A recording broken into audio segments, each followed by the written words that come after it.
j'essaie de vous introduire un peu dans certaines notions qui étaient importantes. Vous allez déjà voir que ces notions vont être utiles pour comprendre un ensemble de choses, parce que bien sûr, on ne peut pas dire la poésie française a commencé comme ça, par génération spontanée. Tout d'un coup, Adolphe, voilà, Charles d'Orléans est tombé sur terre et a commencé à écrire des poèmes. C'est pas comme ça. Il y a toute l'histoire qui vient avant. Et c'est un peu, disons, pour vous rendre conscient de toute cette trajectoire qui précède ce qu'on pourrait appeler vraiment une poésie française, qui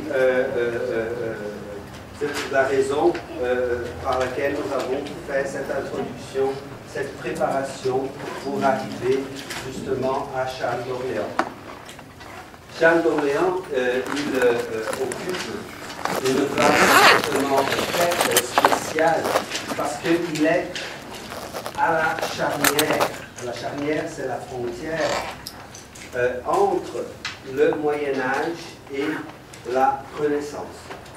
Alors, c'est vraiment un poète qui se situe, vous voyez, il naît à la toute fin du XIVe siècle. Alors, c'est un poète qui est formé par cette littérature, bien sûr, qui le précède, par ses références littéraires qui le précèdent, mais qui, d'une certaine manière, aussi, on verra très clairement dans son œuvre, qu'il y a une deuxième partie de son œuvre qui est déjà tournée vers l'avenir, qui, disons, n'est plus tout à fait dans le registre de la poésie médiévale. Alors c'est justement pour cela que assez souvent, on va retrouver justement Charles d'Orléans et François Villon comme des poètes, par exemple, qui ouvrent des anthologies de la poésie française. Alors pourquoi est-ce qu'on commence les anthologies de la poésie française avec ces poètes-là? Bon, il y a plusieurs raisons. Il y a des raisons linguistiques, parce que la langue aussi, elle a des moments. Alors, le moment où Charles d'Orléans et François Villon écrivent, c'est déjà un moment où la langue française commence à s'établir en tant que telle. C'est un moment où on va déjà commencer à assister à un processus déjà de concentration du pouvoir. Ce n'est pas encore, nous allons voir très clairement François Ier, la Renaissance, c'est le moment du début de l'absolutisme français, mais on n'est plus tout à fait dans cette désorganisation, cette fragmentation du pouvoir du Moyen-Âge. D'accord? Alors, on voit déjà, ce sont des poètes qui ont le nord de la France comme référence. La ville d'Orléans. D'accord? C'est, par exemple, Jeanne d'Arc qui va lutter le siège. Justement, Jeanne d'Arc, le personnage Jeanne d'Arc, c'est un personnage dont la vie est directement liée à la vie de Charles d'Orléans. Parce que justement, la lutte de Jeanne d'Arc, c'est pour défendre Orléans du siège des Anglais. Et justement, le duc d'Orléans, c'était Charles d'Orléans, qui était prisonnier en Angleterre à l'époque. Alors, ça, disons, c'est déjà un autre moment de l'histoire. Vous allez voir, au niveau de la langue, c'est déjà une autre langue. On commence déjà à avoir des éléments biographiques. On commence à voir la presse, une autre forme de registre des textes. Et aussi, ce sont Villon et Charles d'Orléans les premiers poètes qui écrivent des poèmes. Parce que tout ce qui vient avant eux, c'est une poésie chantée. Et on va voir très clairement comment cela a une, disons, représente un changement très très important dans le rapport avec l'énonciation. Il a un changement énonciatif qui s'opère. Et on va reconnaître ce changement énonciatif, justement, dans le deuxième poème de Charles d'Orléans que nous allons lire aujourd'hui. D'accord? Alors, c'est vraiment, disons, une raison très claire.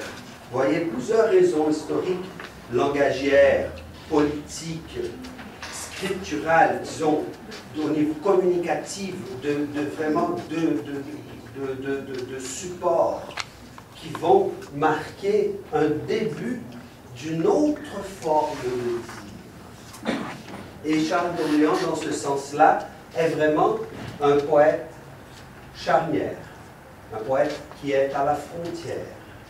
D'accord? Alors la charnière, un peu comme la alors qui a vraiment fait cette charnière entre le Moyen-Âge et la Renaissance. Mais qui reste toujours comme un poète dont les références littéraires, les formes sont du Moyen-Âge. Encore. Encore un Moyen-Âge déjà tardif, un Moyen-Âge déjà consolidé, et on peut voir cela par son œuvre, l'ensemble de son œuvre. L'œuvre de Charles d'Orléans est essentiellement composée par à peu près une centaine de chansons autour de 130 ballades et 400 rondeaux.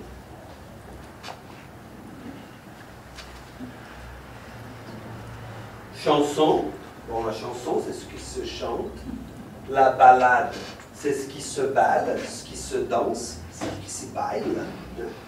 Et les rondeaux, c'est aussi ce qui se danse au niveau de la ronde. La ronde. Vous voyez, dans ronde, on reconnaît tout de suite l'adjectif ronde. C'est rond. D'accord? Alors, pour la ronde, est à roda. La ronde. D'accord? Alors, on voit dans les trois formes, qu'est-ce que ces trois formes ont en commun? La musique, la danse comme référence. Vous voyez?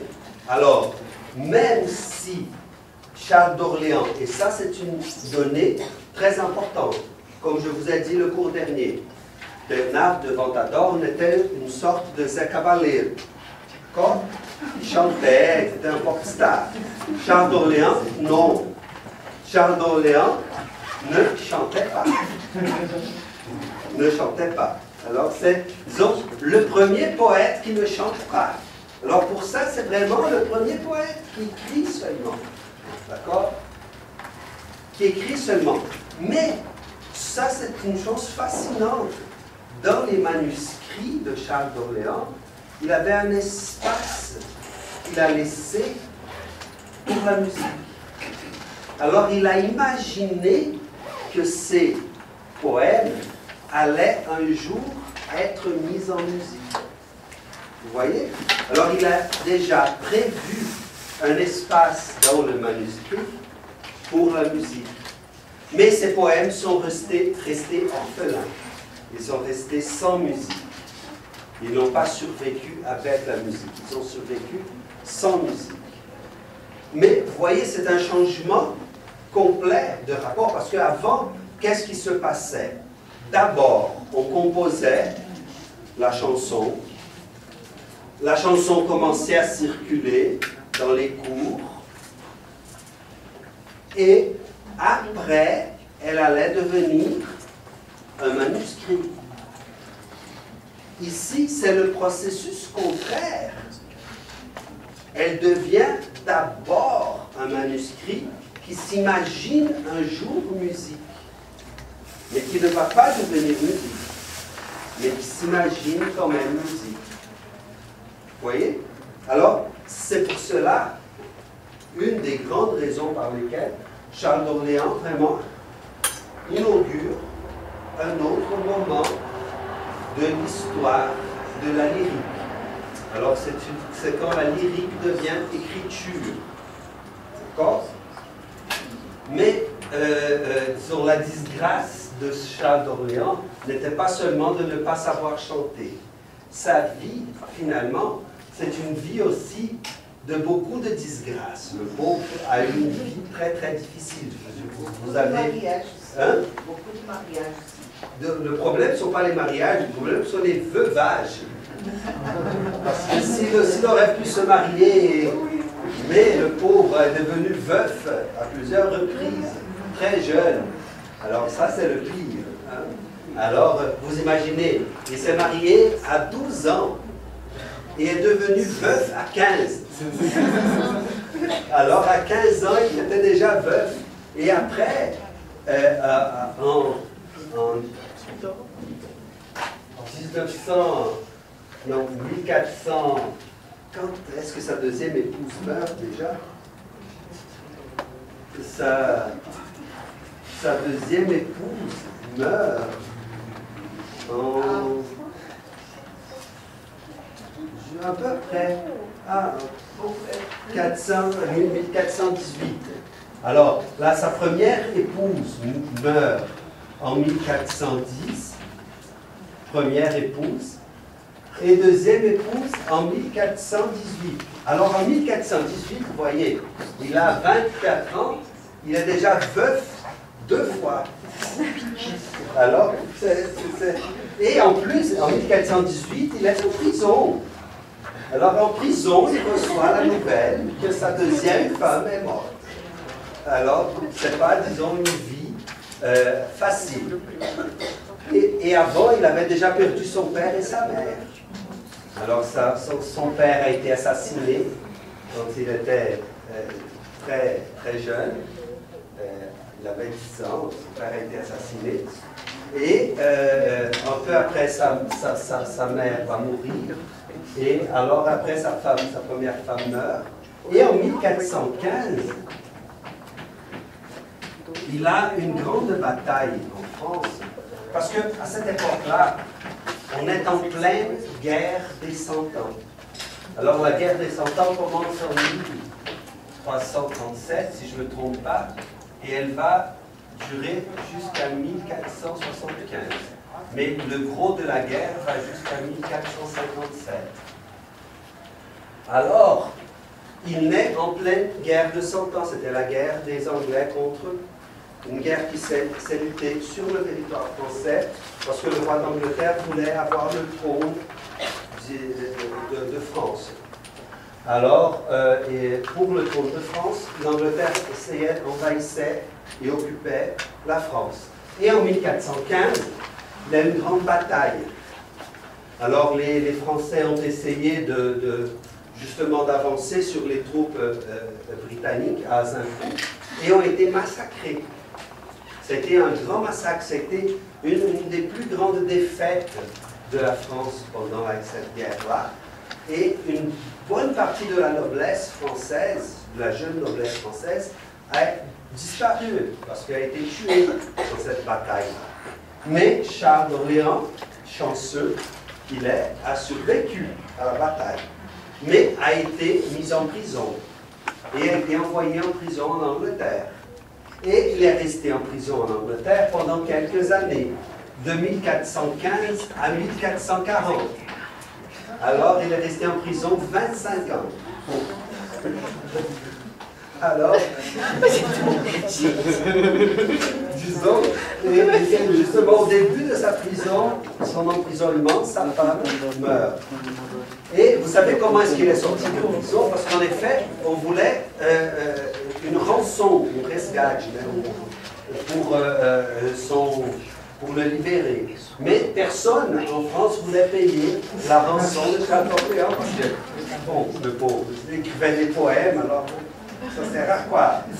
Un homme qui écrit des poèmes, ça ne sert pas à grand chose. Il n'était pas bon en politique, il n'était pas bon en guerre, il ne servait pas à grand chose. Alors on le laisse là en Angleterre, on ne va pas dépenser de l'argent avec lui. C'est vrai. On rigole, mais c'est vrai.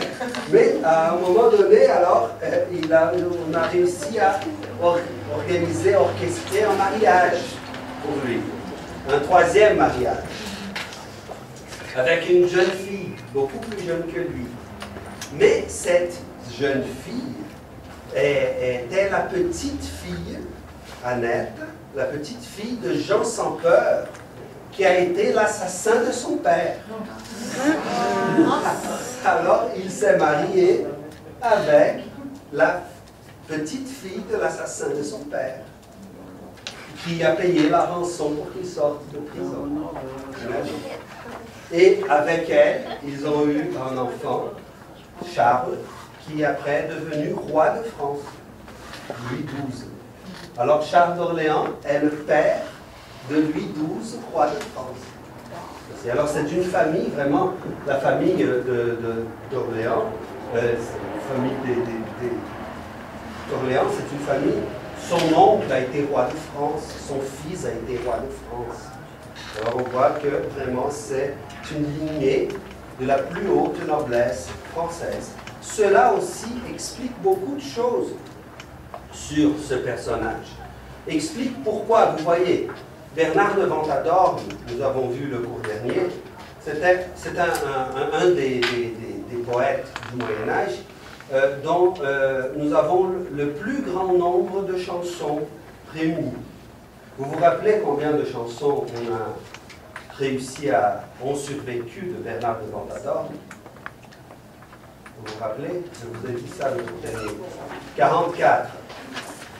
Vous voyez, de 44, c'est beaucoup moins que les 600 pièces que nous avons, 650 pièces que nous avons de Charles d'Orléans. Mais pourquoi? Parce que, bon, Charles d'Orléans était de la famille royale. Alors, ses manuscrits, sa bibliothèque, tout a, disons, survécu. Et ce qui nous permet, disons, d'avoir un registre de l'ensemble de son œuvre assez rare. Assez rare. Et cela, disons, contribue à aussi faire un peu la fortune de ce personnage dans l'histoire de la littérature. Mais curieusement, et ça c'est très curieux, Charles d'Orléans, différemment de François Villon, parce que François Villon, nous allons voir le cours prochain, c'est un poète qui a un succès très immédiat.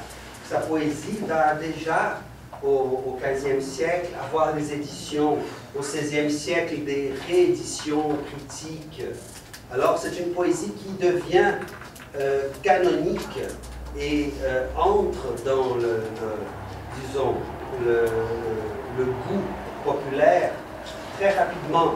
Est une poésie citée par Rabelais, par exemple, reprise par Rabelais.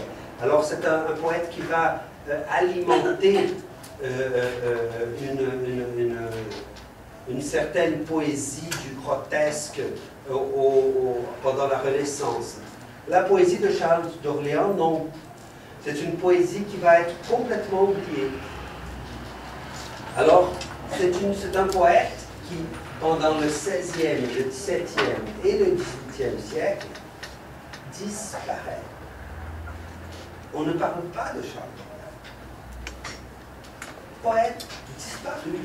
C'est un poète qui va être redécouvert seulement au XIXe siècle et qui va vraiment devenir objet d'étude, qui va vraiment devenir un poète canonique au XXe siècle. Alors ça, c'est quelque chose de très intéressant de remarquer. Et aujourd'hui, c'est un poète clé. C'est un poète très très important dans l'histoire littéraire française. mais c'est une importance récente. C'est une importance qui vient d'une relecture de l'histoire de la littérature française assez récente. Alors on voit comment deux poètes contemporains ont eu des destinées complètement différentes pendant très longtemps et se sont rencontrés. Vous voyez le texte que vous avez, parce que pour le cours d'aujourd'hui, il y avait deux textes. J'avais o sexto áudio de hoje, né? Um texto de base, que era aquele Villon, Charles d'Orléans e Villon, et un texte plus spécifique sur Charles d'Orléans, qui était l'encre de la mélancolie. E estava no Xerox também.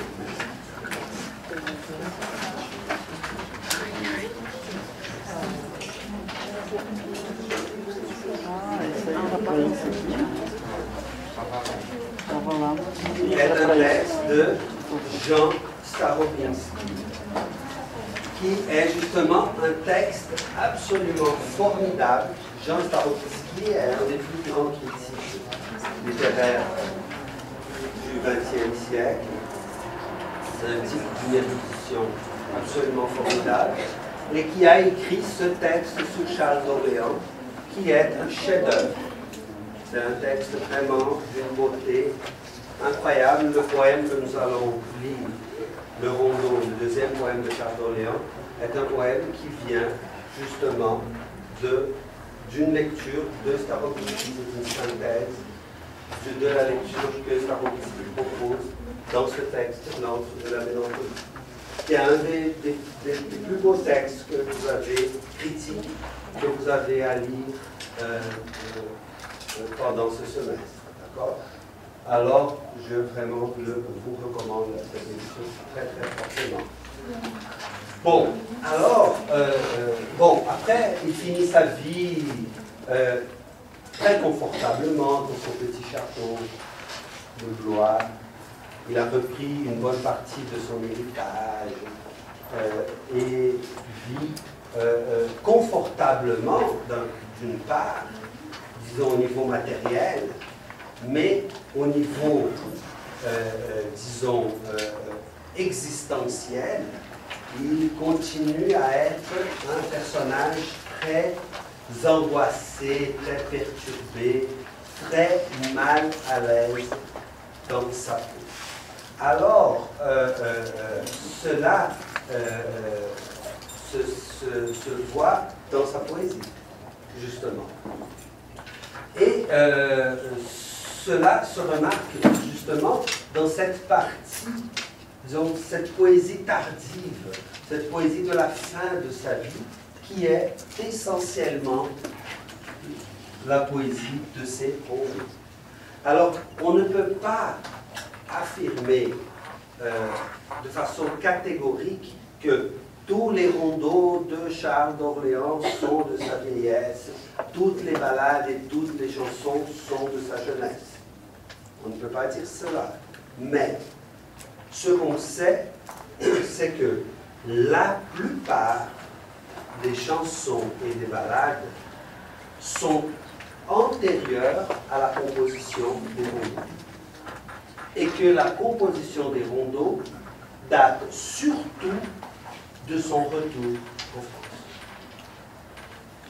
Alors, c'est déjà un poète de 40 et quelques années, d'accord, quand il rentre en France, presque dans la cinquantaine, qui va produire cet ensemble considérable de rondeaux.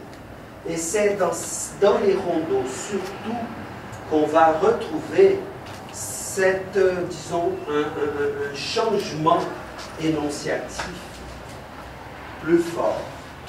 La première partie de l'œuvre de Charles d'Orléans est une œuvre encore très ancrée, ancorade, dans la rhétorique médiévale.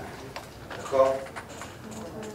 Et dans les rondeaux, bien sûr que cette présence du Moyen-Âge est très forte encore. Ce sont des rondeaux, c'est une forme, XIIIe siècle, c'est une forme, disons, très liée à cette tradition, et il va utiliser les allégorisations qui sont aussi chères à ce Moyen-Âge, mais il y a déjà, disons, la présence d'un moi, Juméo, qui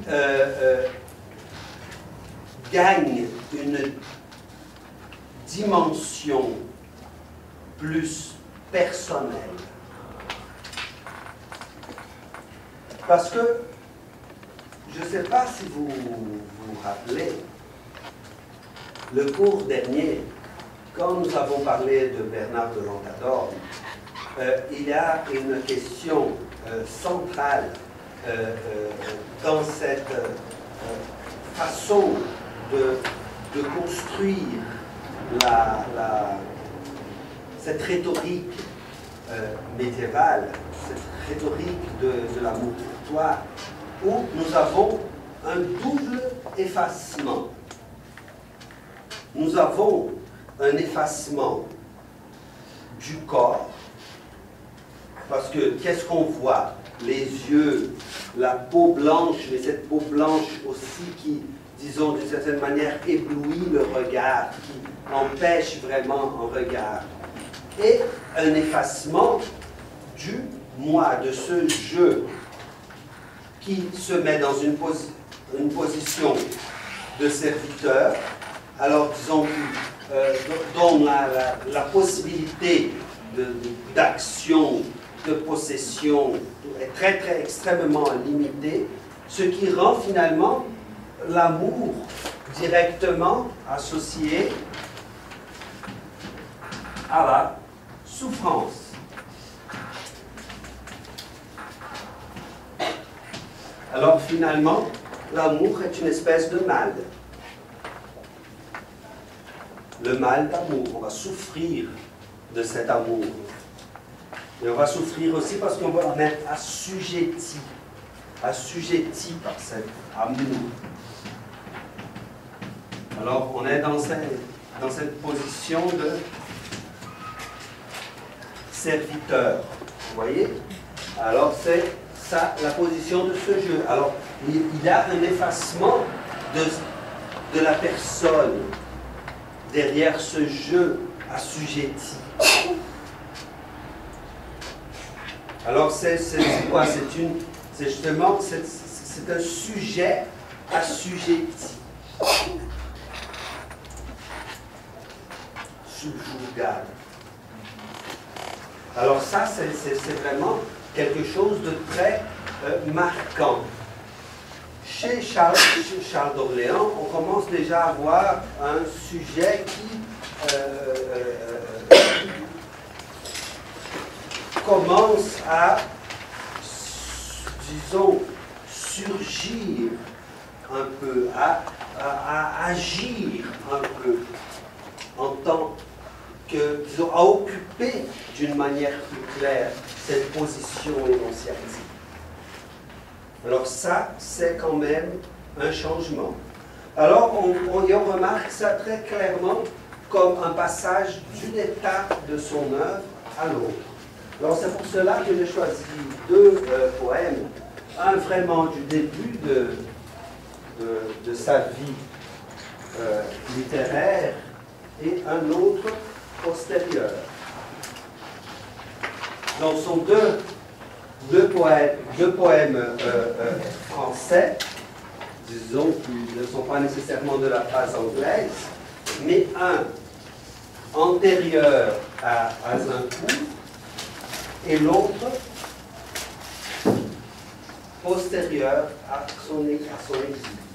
Alors, on voit qu'il y a quand même une distance d'une bonne trentaine d'années entre les deux textes. Alors, c'est un texte du jeune et l'autre déjà de l'homme mûr qui a vécu toutes ces souffrances. Et cela va apparaître très clairement dans la forme d'énonciation du texte. Bon,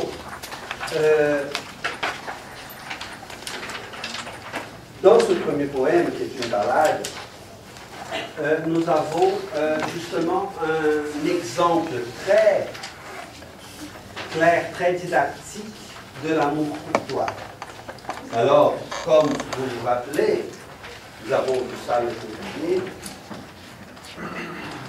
Le code de l'amour courtois est le code du vasselage. Et dans ce code du vasselage, les positions sont très claires. Alors, nous avons d'un côté la dame et de l'autre côté le serviteur. Et chacun a, disons, ses qualités, ses valeurs. Alors, la dame, d'abord, elle a, disons, une beauté physique qui remet, disons, à cette idée de la blancheur qui est liée à une dimension du regard, des yeux, d'accord, et qui a, disons, des valeurs aussi, des qualités morales, comme la politesse, la gentillesse.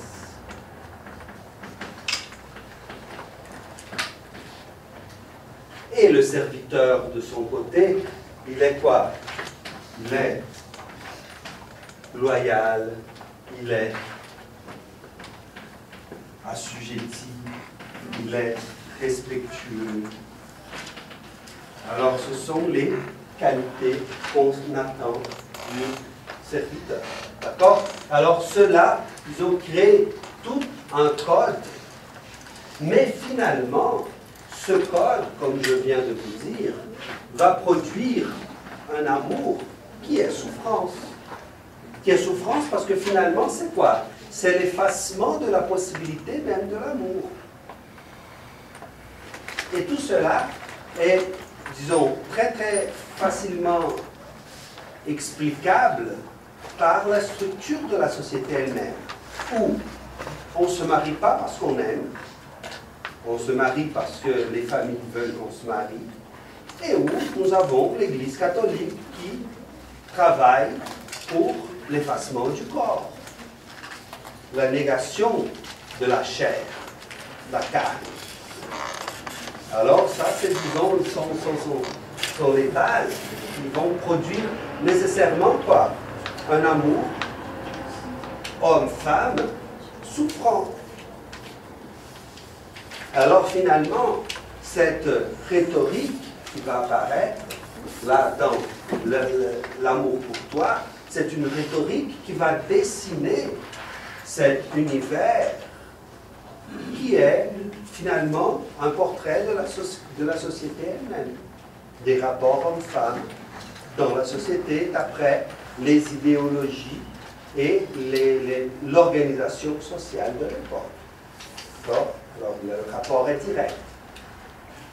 Il ne faut pas aller très loin, pour comprendre tout cela.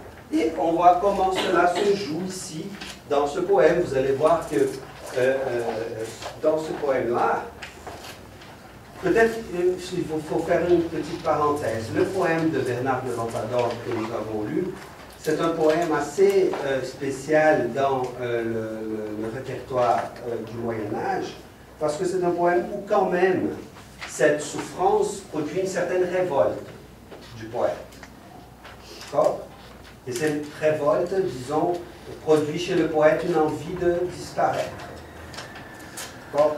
Alors c'est, disons, comme s'il assume totalement cette condition d'assujettissement qui est finalement une disparition de la possibilité d'être, du ser, possibilité du ser. Parce qu'on est tellement soumis à des règles, à des codes, à des obligations, qu'on ne peut pas s'exercer. Et ici, c'est, disons, Charles d'Orléans joue le jeu complètement, d'une façon beaucoup plus, comment pourrais-je dire, en acceptant beaucoup plus les règles du jeu.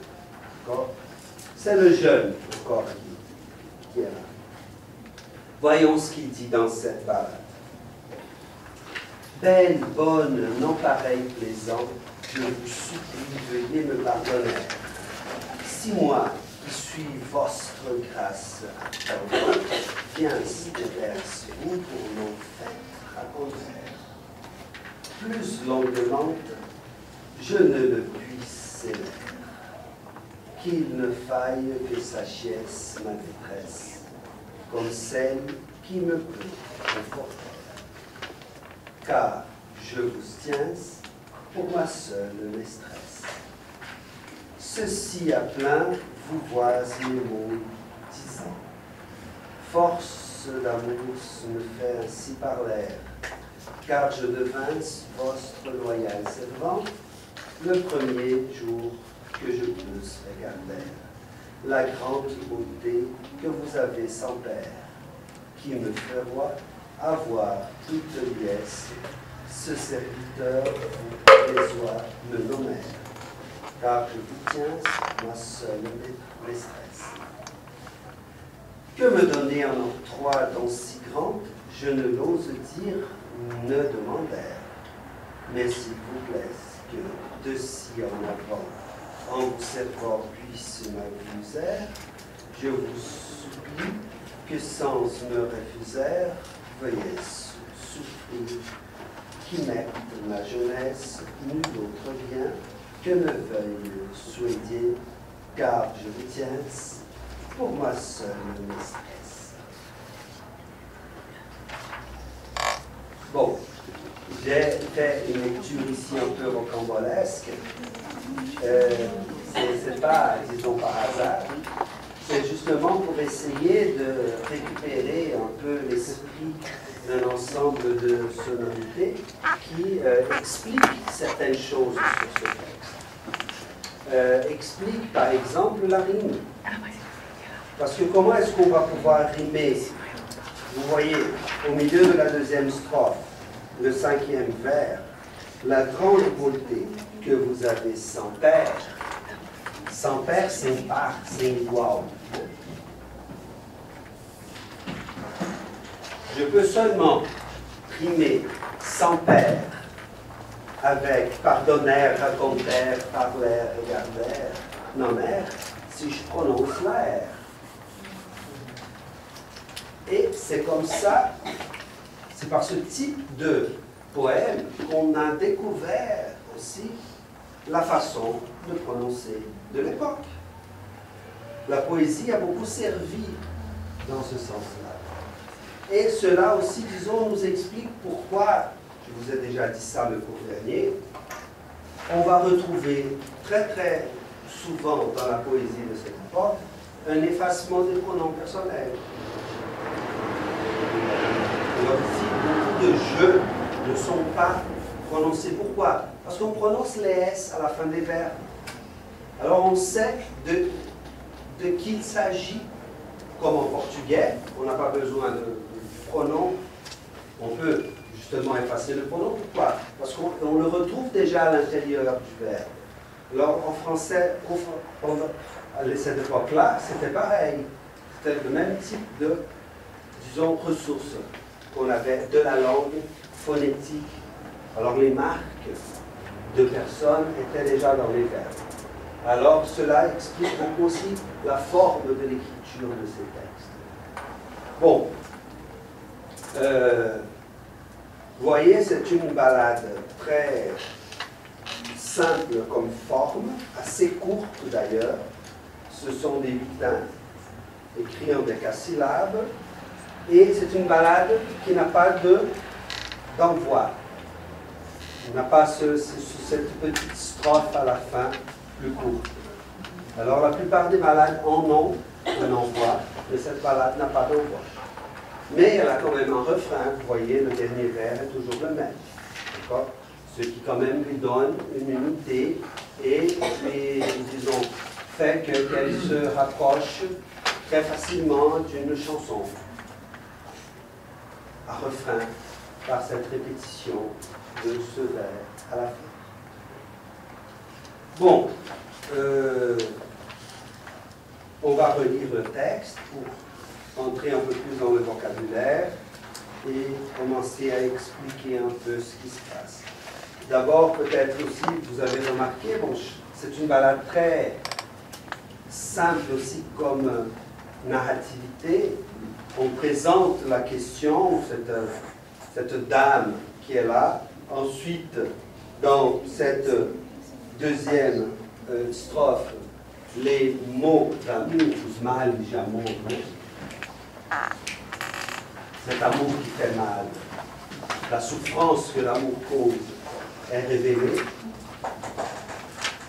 Et après, c'est le développement de l'idée principale, où cette souffrance apparaît déjà un peu. Et ensuite, la conclusion où, disons, après avoir avancé et se déclaré, le poète reprend sa place de serviteur pour laisser toute la décision à la dame de l'accepter ou de ne pas l'accepter comme serviteur. Alors, c'est justement tout ce mouvement d'aller et justement de recul qui, disons, c'est la dynamique même de cette approche dans la logique de l'amour pour toi. Bon, alors lisons, reprenons ici la balade dès le début pour expliquer un peu le vocabulaire et ceci. Bon, premier vers. Belle, bonne, non pareille, plaisante. Alors, de galanterie, de plaisance, non pareil, sans égal. Alors, c'est quoi là? Ce sont des adjectifs qui qualifient la dame. D'accord? Alors, elle est belle, elle est plaisante, alors elle est agréable, d'accord? Et elle est bonne. Alors, on voit clairement là une qualité morale, elle est bonne, une valeur, une qualité physique, elle est belle, et une qualité sociale, courtoise, plaisante, agréable. Vous voyez? Alors, disons qu'en dans un seul vers, on construit la femme parfaite, d'accord? Avec toutes les qualités qu'une dame de société, pour devenir la muse d'un troubadour, a besoin. Alors, résumé dans un seul vers. Alors, c'est, disons, très exemplaire, ce vers. Ensuite, je vous supplie, veuillez me pardonner, si moi, qui suis votre grâce, viens devant vous pour m'en faire accomplir. Alors ici, ce suis, c'est du verbe suivre. D'accord? Ce n'est pas du verbe être, c'est le verbe suivre. Parce que justement, je vous supplie, alors c'est déjà une demande de pardon par le courage de s'approcher de cette dame et c'est plus qu'une demande. S'il est en train de supplier, je vous supplie de me pardonner, si moi, qui suis votre grâce, je suis derrière vous, je vous poursuis votre grâce en attendant, je viens devant vous pour m'en faire compter.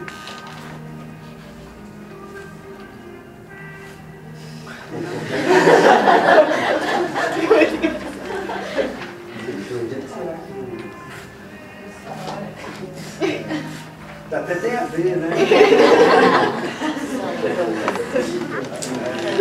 C'était le coup d'automne, bon, je me suis me pardonner. C'est clair, bon. Alors, ici, il y a aussi une idée intéressante que c'est « je suis votre grâce en attendant ». Alors, c'est comme si il est déjà dans cet état d'attente depuis un certain moment. Et maintenant, il prend l'avance. Alors, ce n'est pas une décision qu'il a prise comme ça d'un coup. Parce que justement, quelle est une des idées importantes du serviteur? C'est cette loyauté. Et l'idée de la loyauté, c'est l'idée justement, qui est aussi l'idée de la fidélité, c'est l'idée de suivre toujours la même dame. Alors une fois qu'on a choisi cette dame-là, on va être loyal, on va être fidèle à cette dame-là, on va la suivre. D'accord? Alors il la suit et il l'attend, mais il arrive un moment où, disons, que la souffrance que cet amour produit est telle qu'il doit prendre le courage de demander à la dame de pouvoir être son serviteur. Finalement, c'est ça. Le poème, qu'est-ce que le poème raconte? C'est la demande du poète à la dame de pouvoir la servir. Et et ça aussi c'est une chose intéressante dans cette poésie-là, c'est que, je ne sais pas si vous avez remarqué cela, mais quand on lit la poésie médiévale, la dame, cet effacement du corps dont on parlait, c'est aussi l'effacement de la présence de cet être à qui on adresse cet amour idéalisé. Parce que vous voyez que cette dame n'a pas de voix. Cette dame, elle n'apparaît pas. C'est presque, disons, la forme d'une prière. De ma rêve, d'une prière. Tellement cette dame, la façon dont elle est construite est telle que on pourrait dire presque que c'était une prière à la Vierge Marie. Vous voyez? Alors, la présence de la dame, finalement, est presque dispensable, tant l'effacement s'impose. Quand il dit « si je viens devant vous pour m'en faire apporter », c'est, disons, aussi très rhétorique. Parce que ce « devant vous », finalement, c'est devant le texte, devant le poème. C'est dans cet espace rhétorique. Huchet, il laisse ça très clair dans son texte. Que finalement, à la limite, cette dame n'a pas besoin d'exister réellement. Il suffit qu'elle existe comme une image projetée dans cet espace rhétorique, dans cet espace discursif, où va se construire cette relation. De toute façon, c'est seulement dans ce niveau-là qu'elle va exister. Vous voyez? Plus longuement, je ne puis, je ne le puis, je ne peux. Vous savez que le verbe pouvoir au présent, encore aujourd'hui, accepte les deux formes. Je peux vous dire, puis-je vous dire. Alors, c'est le verbe pouvoir. On utilise souvent dans la forme interrogative. Puis-je vous demander quelque chose au lieu de je peux vous demander quelque chose. Alors, ici, plus longuement, je ne le puis, se laisser là, caché. Alors, je viens de vers vous, de vers devant, devant vous, m'en faire raconter. Plus longuement, je ne le puis sceller, je ne peux plus le cacher, se faire. Qu'il ne faille que sachiez ma détresse. Alors, il faut que vous connaissiez ma détresse, ma disgrâce, mon malheur. Alors, on voit déjà cette association directe de l'amour avec la disgrâce, ma détresse, la disgrâce, mon malheur.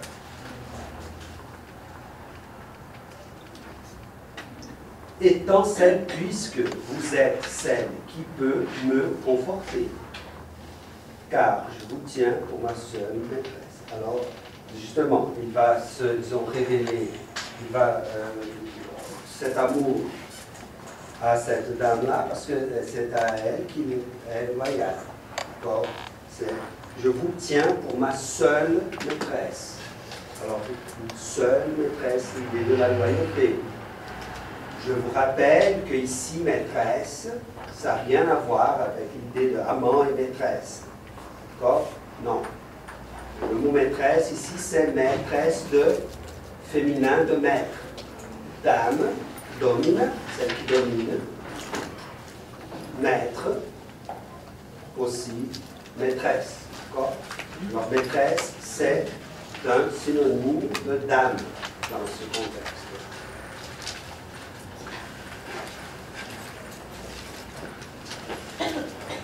Ça va jusque-là? Par rapport à cette strophe-là, vous avez des questions? Il y a des mots qui vous échappent, des vers que vous ne comprenez pas, des expressions. Non. Vous comprenez tout? Alors on peut faire un examen tout de suite sur cette histoire. Bon, deuxième strophe. Ceux-ci à plein vous voient, mes mots. Si, ici, à plein, vous me voyez, mes mots, disant force d'amour me fait ainsi parler. Alors j'explique mieux. Si, ici, à plein, ouvertement, d'accord, vous me voyez, mes mots, os meus males, dizer, se aqui, abertamente, você me, os meus males, dizer, force d'amour me fait ainsi parler. C'est la force de l'amour qui me fait ainsi parler. Mais ce force d'amour ici, il est, disons, assez allégorique. Parce que c'est comme si force d'amour, c'était une allégorie presque pour personnaliser une personnification de cette force d'amour qui devient comme une espèce de Cupidon ou quelque chose comme ça, qui oblige le poète à parler. Car je suis devenu votre loyal servant le premier jour que je peux regarder, que j'ai pu regarder, que je peux voir la grande beauté que vous avez sans père. Alors ici, nous voyons se confirmer cette idée centrale dont nous avons déjà beaucoup parlé, qui apparaît dans le texte de Huchet sur Bernard de Ventadorme, etc. L'idée de l'importance des yeux, du regard. Alors la première fois que je vous ai vu, dès la première fois que je vous ai vu, je suis tombé amoureux et à partir de ce moment-là, je suis votre loyal serviteur. Dès la première fois que je vous ai vu. D'accord? Voyez, on a l'impression par le poème que ça fait très longtemps.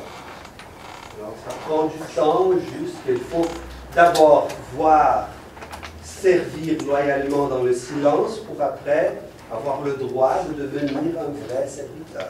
Voyez? La loyauté, c'est une condition première qui vient avant. Alors, le premier jour que je peux regarder la grande beauté que vous avez sans père. Et ici, bien sûr, encore une fois, c'est quoi? La beauté physique, mais toujours, pas une beauté physique quelconque. C'est une beauté physique appréciée à la distance. Alors, cette idée de la distance est très importante. Parce qu'on voit ici très clairement que ce texte, c'est une première fois qu'on s'adresse à cette dame. Alors, ce qui nous fait supposer que ce rapport, c'est un rapport éloigné.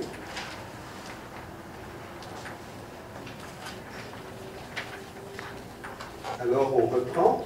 Le premier jour que je peux regarder la grande beauté que vous avez sans père, qui me ferait avoir toute liesse, si serviteur vous plaisait, vous vouliez, ça vous ferait plaisir de me nommer, car je vous tiens pour ma chère maîtresse.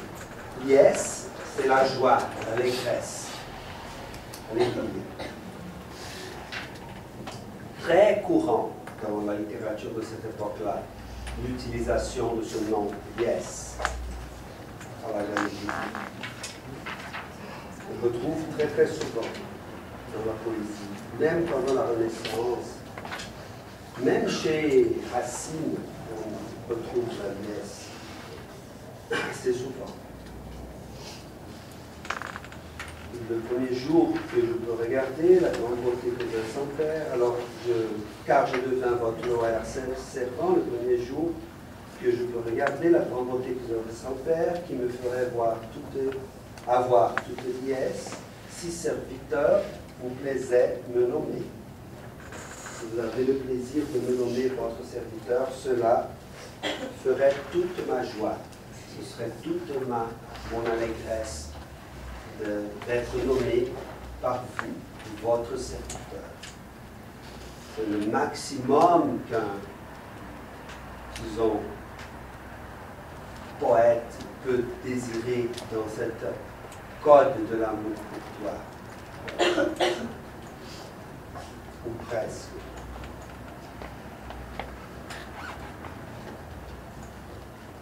Ça va jusque-là? J'ai deux questions.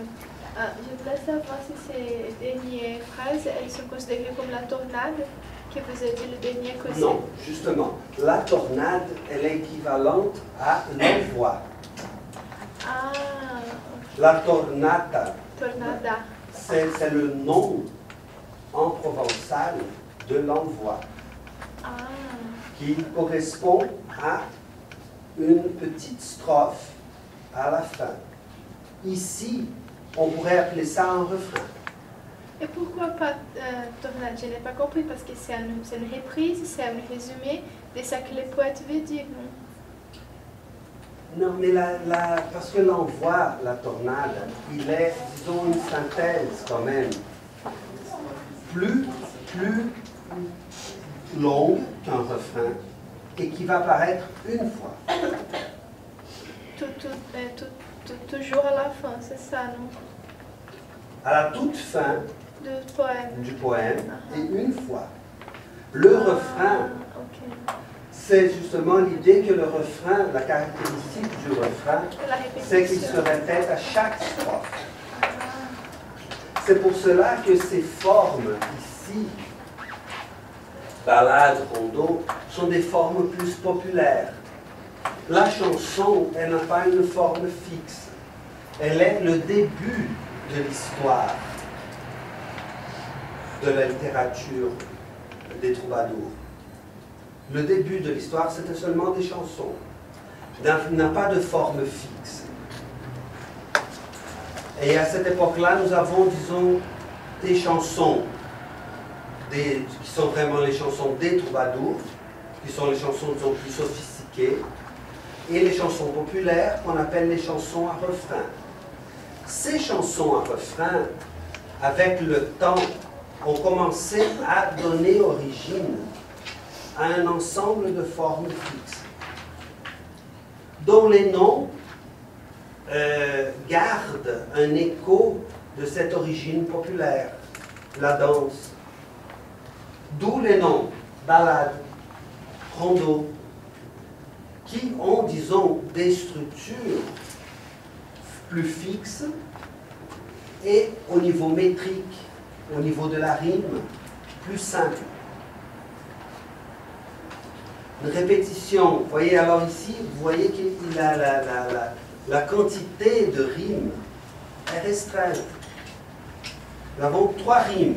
Tout se résume à ABC comme rime, ici. Dans les chansons du Trovar Plus, du Trovar Ric, quand on va reconstruire les schémas rhythmiques, les schémas rhythmicus, en général, il y a A, B, C, D, E, F, G, des fois H. Alors pourquoi? Parce que les rimes sont beaucoup plus complexes. Alors ici, non, c'est beaucoup plus simple. Vous voyez? Alors, le rondeau, c'est une forme qui va, la ballade, des formes qui ont une origine plus dans la chanson à refrain.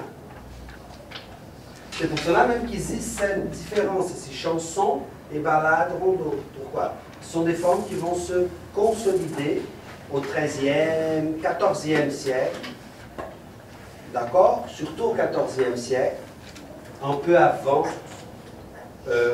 l'époque de Charles d'Orléans et de Villon, et qui ont l'idée forte du refrain. Alors le refrain, c'est cette répétition du même vers à chaque strophe, ou des fois deux vers, un vers ou deux vers à chaque strophe, pas plus que deux vers. Parce que c'est pour que tout le monde apprenne à chanter rapidement. Alors, et c'est très lié aussi à la danse, la musique, la danse. Alors c'est simple, ça a une tendance à être simple pour pouvoir être repris. C'est clair la différence? Oui. Tornade à refrain. Merci. D'autres questions?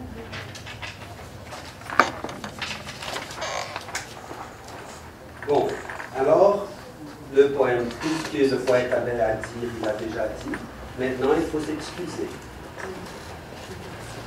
Que vous me donniez en octroi, en concession, octroyer, concéder.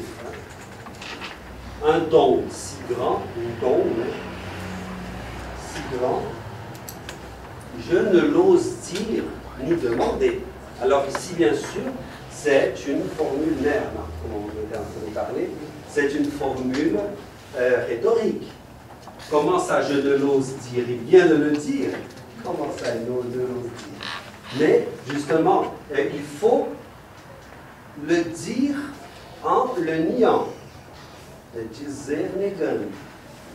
C'est la condition, justement, de l'assujettissement, de l'effacement du moi.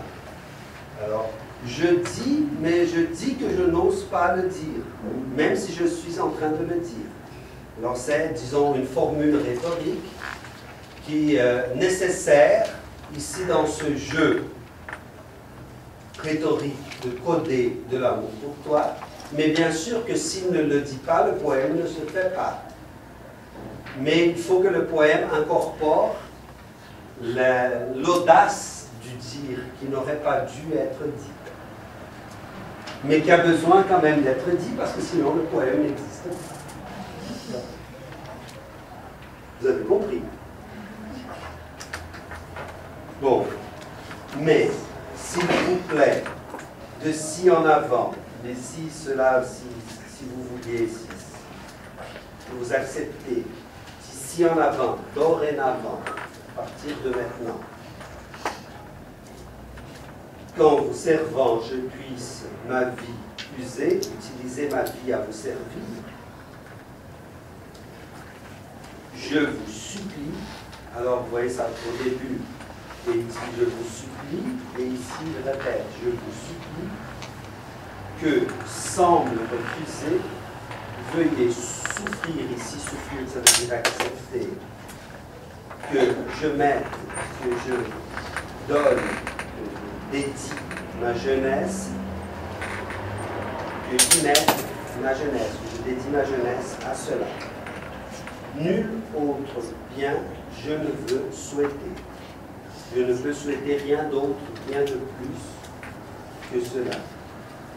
Car je vous tiens pour ma seule maîtresse.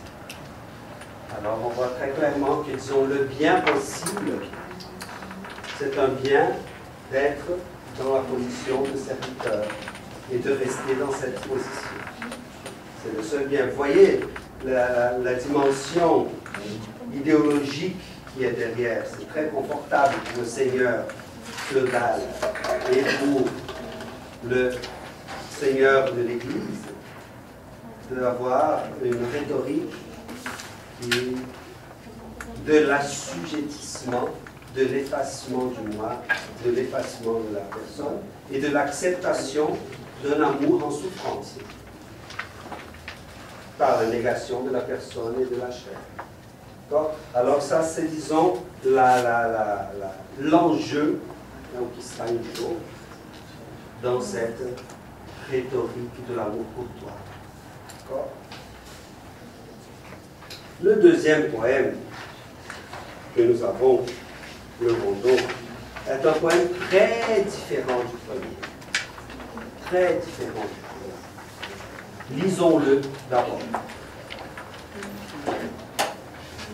Au puits profond de ma mélancolie, l'eau d'espoir ne cesse de tirer. Soif de confort me la fait désirer, quoique souvent je la trouve tarie. Nette, je la vois un temps et éclairée.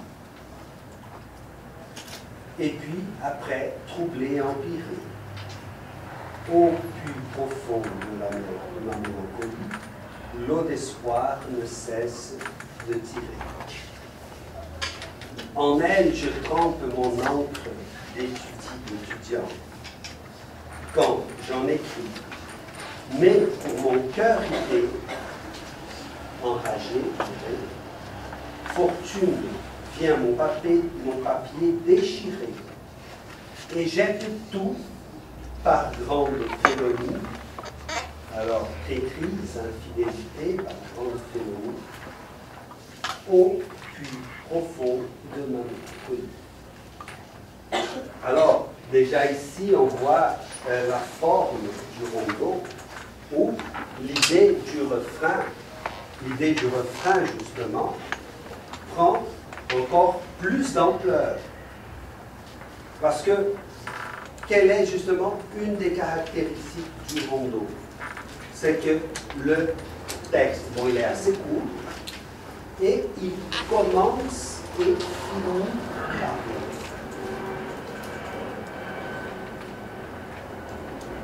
et on va retrouver aussi le refrain au milieu. Alors, en ici 13 vers, nous avons le refrain 3 fois. Alors, c'est quand même, à chaque petite strophe, le refrain apparaît déjà une fois. Alors, ça, c'est, disons, très typique d'une chanson populaire. Faite pour être chantée et dansée par tout le monde. Alors, c'est là l'origine. C'est pour ça que je vous ai dit rondeau, la ronde. Et cela produit un effet très fort de quoi? De circularité. Parce que l'idée de la ronde, rode. Alors, la ronde. L'idée du cercle. De la circularité. Alors ça, c'est vraiment une idée centrale. Centrale pour comprendre ce que c'est le rondeau. Alors, quand on pense à rondeau, ronde, cercle. Alors ça, c'est une espèce de, disons, chemin signifiant de base. D'accord? Mais, justement, disons que cette circularité, elle peut faire, disons, produire plusieurs types d'effets. On peut utiliser la circularité pour produire des effets complètement différents. Par exemple, on peut penser, pour prendre quelque chose de très élémentaire, on peut penser la circularité, par exemple, du jour qui se lève. Alors, chaque matin, le soleil se lève. Cette même idée, chaque matin, le soleil se lève, peut être utilisée pour produire une sensation d'espoir, d'espérance, ou une sensation de désespoir. Mon Dieu, c'est pas possible. Tous les jours, le soleil se lève, j'en peux plus. Ou, mon Dieu, quelle joie. Tous les jours, le soleil se lève. Vous voyez? Alors, ça dépend de comment est-ce que moi, mon rapport avec le soleil. Si j'aime le soleil ou si j'aime pas le soleil. Vous voyez? Mais c'est l'idée de la circularité qui va être derrière un fait ou l'autre fait. Alors, dans disons, le cycle des saisons, si c'est l'hiver qui arrive à chaque année, mon Dieu, moi j'ai vécu au Canada, c'est le désespoir. Si c'est l'été qui arrive à chaque année, c'est la vie qui se renouvelle, le printemps, les arbres, les feuilles qui vont renaître, etc. Vous voyez? Alors, cette idée de la circularité, elle peut servir à toutes ces finalités-là. L'idée de la circularité aussi peut remettre à une idée de sinuosité. Quelque chose qui est sinueux. La circularité peut être extrêmement sensuelle. La circularité peut aussi produire une sensation de labyrinthe, qui est derrière l'idée de la sinuosité aussi. Vous voyez? Alors, de quelque chose qui produit une espèce de mise en abîme, de la sinuosité baroque, par exemple. Vous voyez? Alors, pourquoi je vous dis cela? Parce que l'idée de la circularité, l'idée de la sinuosité, ce sont des idées extrêmement chères à la poésie. Alors, avoir la conscience que cette même idée peut produire des effets complètement différents, c'est très important. Pour ne pas tout simplement identifier immédiatement la circularité avec une chose ou une autre, mais de savoir de l'importance de cette circularité comme une marque. Et justement, la richesse du texte de Starobinsky, l'encre de la mélancolie, c'est qu'il est capable dans le texte d'associer cette circularité à la mélancolie. Parce que regardez ici dans le poème, qu'est-ce qu'on a? Au puits profond de ma mélancolie. Au puits, nous pose le puits. Profond de ma mélancolie. Alors ici, nous avons déjà quelque chose, disons, d'assez curieux, parce que ici, dans ce poème ici, c'est un jeu poétique, néo-poète, le sujet du poème, qui est en train de parler de soi-même. Alors, il y a une réflexivité déjà importante dans mon poème. Cette réflexivité est renforcée par une idée aussi de la profondeur. Au plus profond de ma mélancolie. Ce n'est pas une mélancolie quelconque, c'est une mélancolie profonde. Et Starobinsky, dans son texte, il nous rappelle que Charles d'Orléans est le premier à associer la mélancolie à la profondeur. Alors ça, c'est déjà quelque chose, disons, de nouveau, de moderne, dans un certain sens.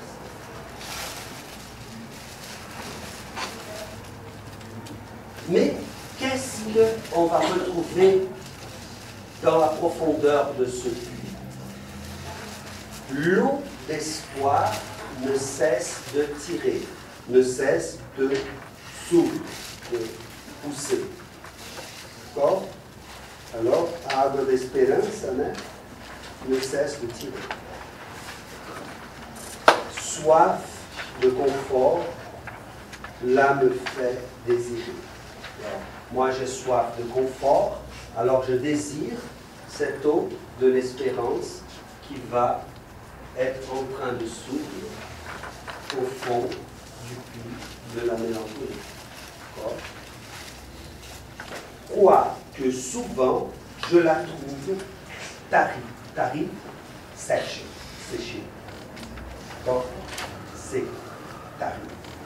Alors, il sait qu'au plus profond, il y a une petite source d'espoir, mais en général, quand il va essayer d'arriver à cette source est déjà séchée.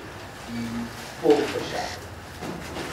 Mais on voit ici le jeu intéressant parce que finalement, l'endroit, la place où se trouve cette source est en profondeur, ce qui crée une densité et une, disons, difficulté d'accès qui est intéressant. Alors, nette, de façon nette, claire, je la vois un temps et éclaircie, translúcida. Clara e translúcida eu a vejo por tempo. Et puis après, trouble, turva et empirée, suja.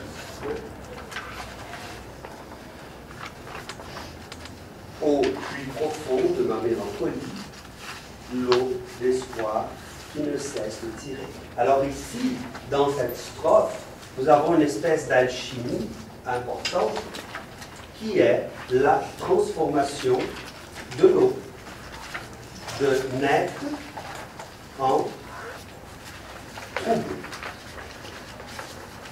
Vous voyez? Alors l'eau qui était transparente devient une eau complètement opaque. Or, alors il voyait et tout d'un coup il ne voit plus. Alors il y a une opacité qui se produit. Alors c'est, disons, cette densité qui apparaît déjà dans la première strophe va devenir davantage plus dense dans cette deuxième strophe. Vous voyez? Et disons par une négativité. Parce que c'est trouble, c'est empiré, ça devient pire. D'accord? Pior. Devient mauvais. En elle, je trempe mon encre d'étudier. Alors, il trempe, mais il l'encre, d'étudier. Alors, cette eau de la mélancolie devient quoi? Devient la matière de l'écriture elle-même, l'encre. Alors on voit qu'ici, finalement, on est devant un métapoème. Un métapoème. Un poème qui parle de l'acte de l'écriture de la mélancolie. Vous voyez? Et de l'écriture. Alors on n'est plus dans le domaine de la chanson, de la voix. On passe au domaine de l'écriture. Ça, c'est une transformation très très importante. Parce que comme je vous ai dit au début, Bernard de Ventador, il chante. Un jour, quelqu'un va et écrit sa chanson. Ici, non. L'acte de la production est déjà une écriture. Alors, lui, il est devant cette mélancolie. Et qu'est-ce qu'il va faire avec cette mélancolie? Comment est-ce qu'il va, disons, réagir à cette mélancolie? Il va écrire. Écrire comme, disons, une façon de survivre ou de résister ou de de sortir, de vouloir sortir de cette situation mélancolique. Comme si l'écriture allait, disons, lui soulager d'une certaine manière. Et c'est ça qu'il dit. Je trempe mon encre d'étudie quand j'en écris. Alors, cette écriture se sert un peu de soulagement. Comment est-ce qu'on sait? Regardez la suite du vers. Mais pour mon cœur iré, pour mon cœur enragé, irar, irar, para enrager, para enraivecer meu coração. Qu'est-ce qui se passe? La fortune, le destino, la fortune, vient déchirer, rasgar le papel.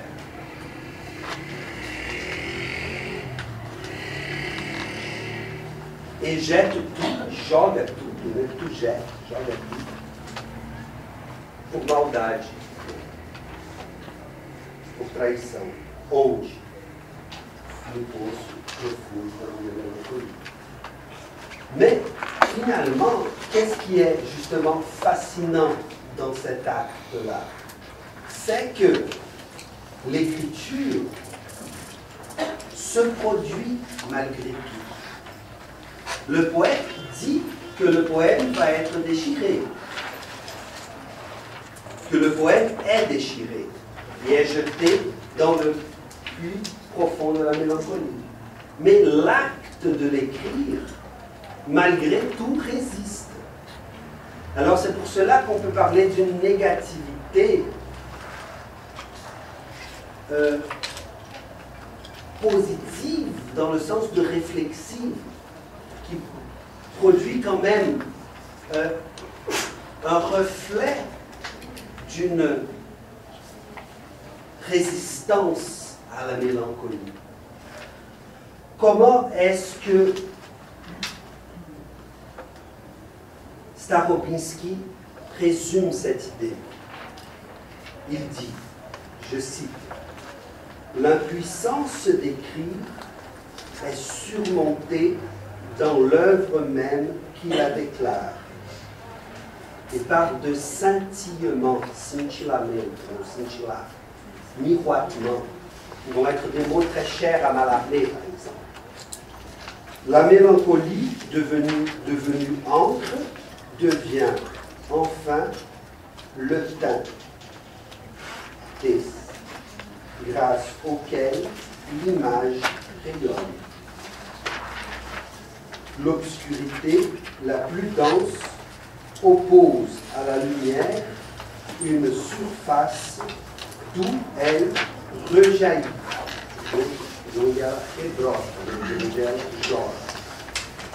Comme une seconde source. Donc ça c'est très intéressant, de rejaillir comme une seconde source à partir de cette surface. Une autre idée, et on va finir là, très chère à Starobinsky, et cette idée de la circularité inutile qui sur la forme du rondeau. Petit labyrinthe de paroles exprime à merveille la démarche sinueuse du vagabondage enfermé, la poursuite condamnée au retour forcé, qui font que l'on se retrouve à la fin exactement où l'on avait commencé. Rien, semble-t-il, n'a progressé, mais un poème mélancolique est né, nasceu. Mas poema melancólico nasceu. Donc, rien, semble-t-il, n'a progressé. Nada parece ter progredido, mais poema mélancolique nasceu. Alors c'est cette idée, à ce niveau-là qu'il faut comprendre maintenant, cette idée de profondeur énonciative. Parce que l'énonciation est en train, justement, de parler de l'acte même de l'écriture, de l'impossibilité de l'écriture comme espace de dépassement de la mélancolie profonde, mais en même temps, la possibilité de dire cette mélancolie. Alors, cet enjeu-là, finalement, qui rend cet espace énonciatif beaucoup plus complexe. Parce qu'il passe à être un espace où on peut parler de la difficulté même du dire. Et où se construit cette image chère aussi à notre temps, qui est l'image de la mélancolie. D'une façon nouvelle, c'est lui qui fonde. C'est à partir de Charles d'Orléans que cette image va entrer sous cette forme associée à la profondeur dans l'histoire de la poésie occidentale. Alors c'est un moment fondateur très très important en ce sens-là. Alors on voit, vous voyez on est déjà dans un espace énonciatif complètement différent de celui du Moyen-Âge. Alors, c'est pour cela que, disons, Charles d'Orléans est devenu une référence très très importante et vraiment un point de passage dans la construction d'une lyrique française, au sens plein du terme. Bon, c'est ça que j'ai à vous dire. Je ne sais pas si vous avez des questions. Donc, je vous souhaite une bonne soirée. Pour la semaine prochaine, François Villon, le PDF de François Villon sur la balade de la grosse Margot et le texte plus général sur Villon de Sophie. D'accord ?